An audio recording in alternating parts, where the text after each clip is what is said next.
Good morning बच्चों। हम लोग एक्सरसाइज 1.1 का पढ़ रहे हैं। वास्तविक संख्या का प्रश्न नंबर 3 है। तो प्रश्न कह रहा है कि किसी परेड में 616 सदस्य वाली एक सेना की टुकड़ी है। मतलब एक सेना की टुकड़ी जो है 616 है और दूसरा जो 32 सदस्य वाले हैं वो उसके पीछे मार्च करेंगे। मार्च के मतलब एक दूसरे से जाना। तो मान लीजिए कि 616 सदस्य की टुकड़ी है, उसके पीछे ये 32 वाले जाएंगे, लेकिन अधिकतम कितना होगा स्तंभ? बच्चों ये ऐसा लाइन को हम लोग रो बोलते हैं, ऐसे वालों को कॉलम बोलते हैं। ये स्तंभ कितना स्तंभ बनेगा? मान लीजिए कि 616 वाला ऐसे व्यक्ति जा रहा है आर्मी का, इससे पीछे 32 वो का एक कॉलम बनते जाएगा, तो कितना होगा? ठीक है, तो हम इसे स्तंभों की संख्या अधिक याद करने, मैक्सिमम ज्ञात करने के लिए तो सबसे पहले ए बराबर लिख लेते हैं 616, बी बराबर 32, A greater than B, Euclid परमेश। आपने क्या पढ़े? ए बराबर B into Q plus R. Exam में कैसे लिखना है उस तरीके से आपको बताना है, तो ऐसे एग्जाम में आपको देना है। अब देखिए आपके पास ए ग्रेटर देन है तो 616, बी आपका 32 हो गया, यहाँ पर बी के जगह पर 32 ही हो गया। 616 बी के जगह पर 32 इंटू क्यू प्लस आर। फिर आगे सॉल्व करेंगे 32, अब क्यू कितना होगा? Plus R. तो देखिए ना समझ में इधर आए तो इधर वही सिंपल वाला मसा निकालिए एक से, तो कितना बार में कटेगा? सिंपल मसा निकालिए तो 19 बार में कटेगा। देखिए 19 बार में कट रहा है, कितना आ रहा है? 296। देखते हैं 32 19 से 9 2 18 के 1 9 3 27 1 28 2 3 8 10 3 5 1 6 608 608 आ गया 19 बार में। तो ये क्या हो गया? 8, ये कट गया। अब ये 8 को क्या कर देंगे? 32, 8 चौके 32। हमारा ये क्या बोले थे कि भागा में शेषफल, जो भागा में है वो शेषफल शून्य होता भी है और नहीं भी होता है, लेकिन एचसीएफ में शेषफल को शून्य लाना ही है, शून्य लाना ही एचसीएफ है।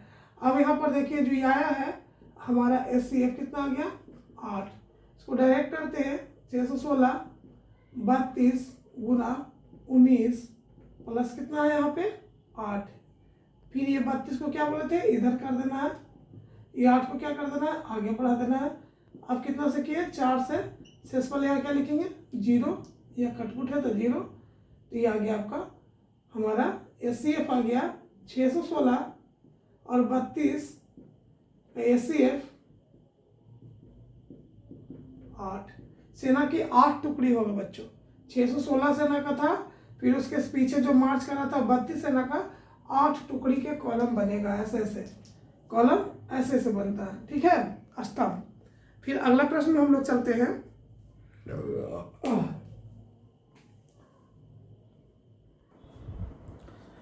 तो बच्चों हम लोग ये प्रश्न का एक बार बनाए थे प्रश्न नंबर 2 में, कि हम लोग देखे तो उसमें क्या था?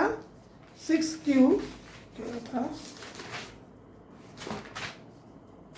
हाँ, प्रश्न था 6Q + 1 6Q + 3। उसमें पूछ रहा था कि कौन धनात्मक विषम पूर्णांक है।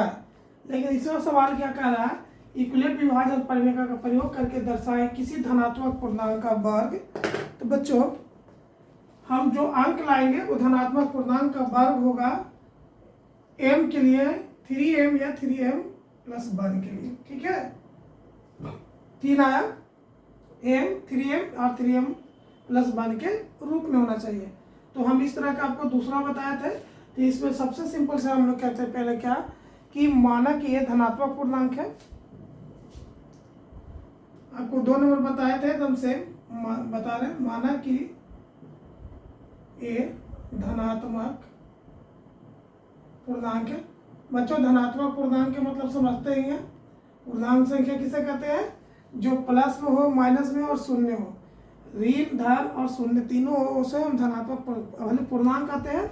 लेकिन पूर्णांक के साथ क्या जुट गया, धनात्मक, मतलब ये प्लस वाला संख्या हुआ, प्लस इंटीजर हुआ, ठीक है, एक जीरो से आगे वाला संख्या। अब हमने बोले थे आगे की ओर देखने के लिए, तो एम के आगे कितना लगा हुआ, तो 3, तो बी बराबर लिखेंगे 3, तो रिमाइंडर क्या लेंगे, क्या बताए थे आपको, 0 से बड़ा, आर का वैल्यू और 3 से छोटा।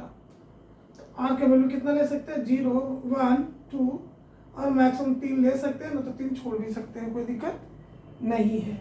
तो 0, 1, 2 इतने रहने देते हैं।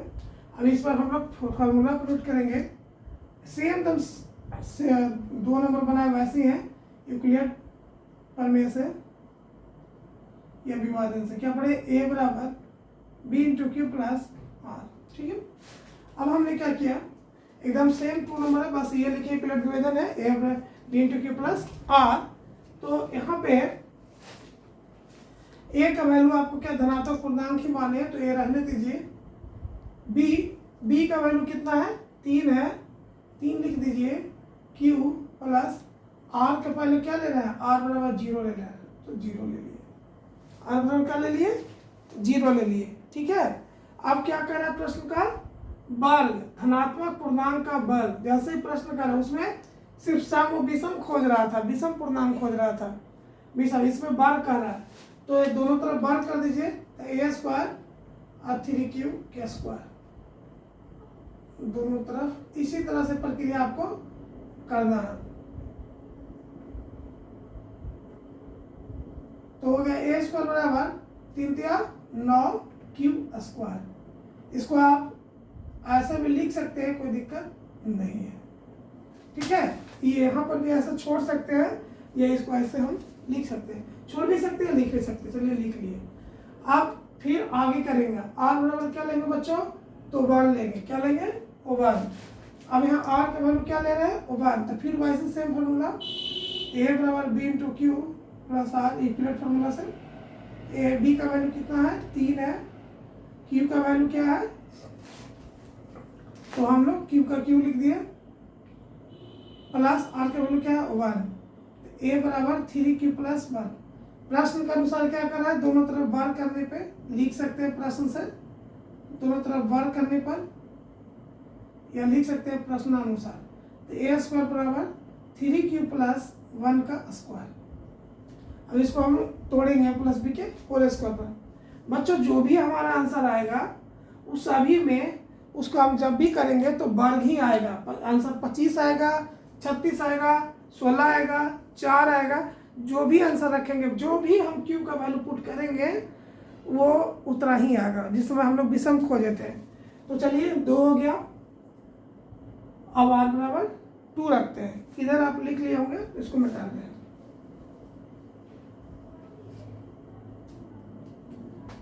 अब इसको एक बार तोड़ लेते हैं, तो A square plus B square क्या हो जाएगा आपको,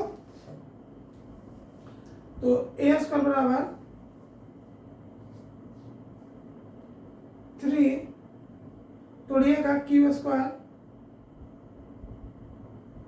प्लस 3 9 2q प्लस 1, इसमें तोड़िएगा आ जाएगा A plus B square, A square plus B square को तोड़ने पर आपको आ जाएगा। अब हम लोग आर का वैल्यू कितना रख लेते हैं, 2, फिर वही ए बराबर B into Q plus R, तो बी कितना है 3 इंटू क्यू, आर का वैल्यू 2, दोनों तरफ वर्ग करने पर, बोथ साइड तरफ वर्ग करने पर ए स्क्वायर 3q प्लस 2 का स्क्वायर, इसको भी करिएगा ए प्लस बी का होल स्क्वायर, तो वही आएगा 9 का स्क्वायर प्लस 4 आ जाएगा, फिर दोनों का 2 इंटू ए बी, 3 6 12। हम डायरेक्ट कर देते हैं 3, डायरेक्ट कितना है 9q square plus 12q plus 4। आप इसको यहाँ इतना ही रहने दे सकते हैं, या इसको हम लोग आगे भी तोड़ सकते हैं। यहाँ पर लिख देते हैं इसका 9 3 3 9 के क्यू स्क्वायर प्लस 1 का स्क्वायर 1 और प्लस 3 दूनी 6 6 क्यू 6 क्यू प्लस 1। आप इसको जैसे इसको हम लोग यहाँ ही तोड़े इस तरह से, उसी प्रकार आप इसे भी तोड़ सकते हैं। इसको भी आप चाहिएगा तो करिए, कोई फर्क नहीं पड़ेगा आपके ऊपर। ए स्क्वायर बराबर 3 कॉमन ले लीजिए, 3 कॉमन लेते क्या हो गया 3 क्यू स्क्वायर, 3 चौके 12 क्यू, और 4 से हम लोग ना होगा तो इसको हम कर देते हैं 3 + 1, तो हो गया 3 बार तो प्लस 1। अब देखिए प्लस 1, आप इसको यहाँ पर भी रख के छोड़ दीजिए, इसको जरूरी नहीं कि आप यहाँ कर सकते हैं, इसको कोई जरूरी नहीं है। आप सुनो, आपके पास 3 आंसर आया। एक जब 0 लिए तो हम लोग के पास ये आया था 9 क्यू स्क्वायर, दूसरा हम लोग को ये आया, यहाँ पर भी छोड़ सकते हैं। तो हम तीनों को देखते हैं। आपको पहला क्या आया 9 को क्यू स्क्वायर, दूसरा क्या आया 9 Q square plus 6 Q plus 1, और तीसरा क्या आया 9 Q square plus 12 Q plus 1। ये हमारा क्या है आंसर आया, 2 दूनी 4। ठीक है, अब इतना आप उतार लिए होंगे तो इसको हटा देते हैं। बस ऐसे एग्जाम में आपको लिख लेना है पूरा बढ़िया से। ये हम लोग का तीनों आंसर है। अब देखिए जितना भी आप वैल्यू रखिएगा, क्यू का वैल्यू जितना आप रखिएगा वो हमेशा वर्ग में ही आंसर आएगा। देखिए चेक कर लीजिए, हमेशा सब वर्ग में। मान लीजिए ये 9 क्यू के वेरीफाई करने, इतना आंसर आके नीचे लिखना होगा, वो अपना लिख दीजिएगा किसी धनात्मक पूर्णांक के लिए। यहाँ पर m माने ना, ए स्क्वायर का m किया है, तो ये अपना m बराबर लिख लीजिएगा। ठीक है, तो यहाँ पर हो जाएगा m बराबर 3 क्यू स्क्वायर या 3 के 9, फिर 3 क्यू प्लस 2 अपना लिख लीजिएगा। उसके बाद नहीं लिखिएगा तब भी यहाँ करके छोड़ दीजिएगा, लिखिएगा सभी धनात्मक पूर्णांक सभी धनात्मक वर्ग की संख्या है। अब यहाँ पर देखिए मान लीजिए कि q बराबर 1 रखे, आपका है 9 क्यू स्क्वायर, q का वैल्यू 1 रखिए तो 1 का स्क्वायर 1, 9 क्या है वर्ग है किसका 3 का। q का वैल्यू 2 रखिए, वेरीफाई कर रहे हैं, नीचे खाली एक लाइन लिखना है इतना बनाने के बाद। q का वैल्यू 2 रखे तो 9, q का वैल्यू होता है 2 दूनी 4 और 4 9 4 36, देखिए वर्ग आ गया। अब q का वैल्यू कुछ भी रखिए आपका वर्ग आएगा, और 36 किसका वर्ग है 6 का। इसी तरह अगर q क्या है 9 क्यू स्क्वायर है ना, a बराबर, तो q का वैल्यू 3 रखिए तो 3 3 9 9 3 27। अब करिए 27 में 9 से तो 9 छक्का 263 के 3 बकेट में 6 और 9 में 18 20 24। अब देखिए 243, ये भी किसका है 7 का वर्ग, 749 कितना आ गया 243, 3 का 3 3 9, सॉरी गलती कर दी है। यहाँ देखिए 9 का, यहाँ क्यू बराबर 3 रखिए तो 9 3 का स्क्वायर तो 3 3 9 9 81, किसका वर्ग आ गया 9 का। तो इस तरह से जितना भी रखिए, 4 रखिए तो 4 4 16 और 9 से गुना, जो भी अंक रखिएगा सारा वर्ग में आएगा। प्रश्न क्या कर रहा है, क्या जो आप लाए हैं वो m या 3m या 3m प्लस 1 के रूप में होता है, तो क्या वो वर्ग संख्या है, तो आपको करना पड़ेगा हाँ है, हमने वेरीफाई किया। दूसरा में भी देखिए करिएगा तो ऐसे ही होगा। ये सब करना एग्जाम में नहीं है, बस आपको समझाने के लिए आपको किया जा रहा है। ऐसे आप ले सकते हैं एग्जाम्पल के फॉर्म में। क्या अच्छा एग्जाम्पल में मान लीजिए दूसरा को 9 Q square plus 6 Q plus 1, अब मान लीजिए क्यू का वैल्यू 1 रखो तो 9 6 9 6 15 1 16, किसका वर्ग है बच्चों 4 का। अब जितना का वैल्यू रखो वो आंसर वर्ग में ही आएगा। कौन सा वर्ग में, धनात्मक में, माइनस में भी नहीं आएगा, ऋणात्मक पूर्णांक नहीं आएगा, धनात्मक पूर्णांक आएगा।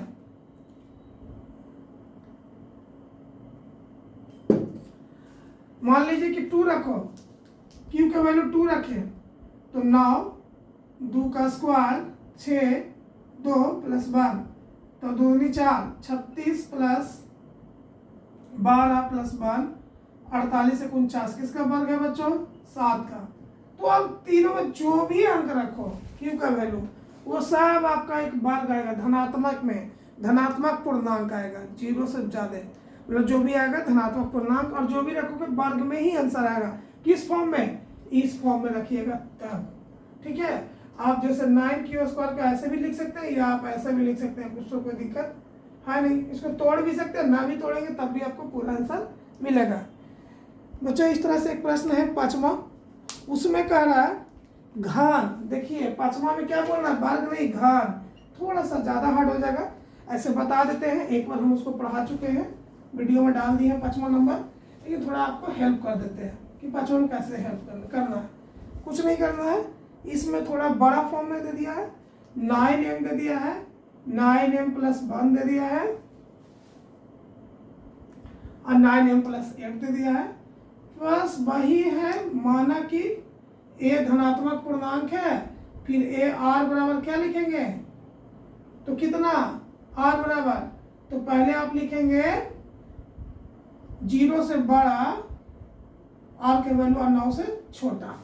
0 से बड़ा r के, तो मतलब r के वैल्यू क्या हो जाएगा? 0 1 2 3 4 5 6 7 8, इतना r का वैल्यू रखना पड़ेगा। किस में रखेंगे? इक्विलेटर में b × q + r। फिर वही प्रोसेस स्टोरी चलेगा। a बराबर, अब b का वैल्यू कितना है? आगे कितना है? 9, तो b का वैल्यू कितना हो जाएगा? 9, तो a बराबर 9। अब यहाँ पर q, r के वैल्यू 0 लिए तो 0, तो a बराबर 9q आ गया, 1 आ गया आपका, 1 हम निकाल दिए, ऐसे वीडियो बना दिए। अब ये क्या कर रहा है कि जो भी आएगा वो घन के रूप में आएगा। किसके रूप में? घन, वर्ग नहीं, घन। जो भी इसका आंसर आएगा घन के रूप में आएगा। तो देखिए a को निकाले, उसी पर देखते हैं। a बराबर 9q आया, तो q का वैल्यू 1 रखते हैं, तो 9 क्या घन किसका? 3 तिया 9, लेकिन तो स्क्वायर है। तो इसी तरह हम इसको बनाए हैं, ध्यान दीजिएगा। किसके रूप में?